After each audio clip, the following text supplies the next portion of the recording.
And we just ordered what Israel and us did. These people, Hamas.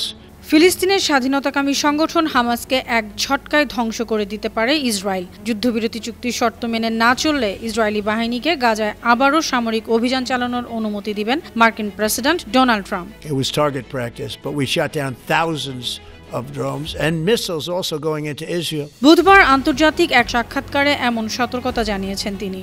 Trump হুঁশিয়ারি দিয়ে বলেছেন, Hamas যদি নিরস্ত্র হতে অস্বীকার করে তিনি শুধু ইসরায়েলকে ইঙ্গিত দিবেন আর তারা রাস্তায় নেমে যাবে। ইসরায়েল চাইলেই হামাসকে পুরোপুরি গুঁড়িয়ে দিতে পারে। এখন পর্যন্ত তিনি ইসরায়েলি সেনাবাহিনী ও প্রধানমন্ত্রী নেতানিয়াহুকে থামিয়ে রেখেছেন। মার্কিন প্রেসিডেন্টের এমন বক্তব্য মধ্যপ্রাচ্যে নতুন করে উত্তেজনা তৈরি করেছে।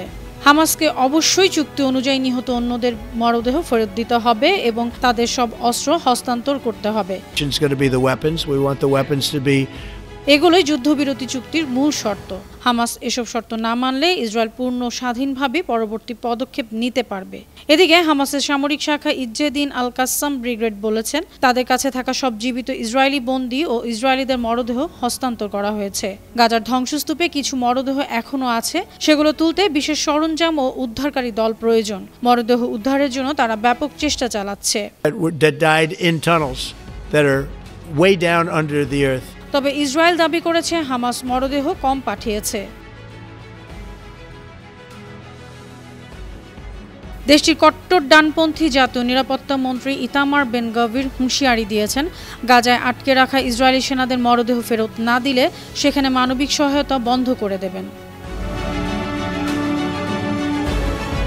অনন্যা চৈতি, আন্তর্জাতিক ডেস্ক, বানু টিভি।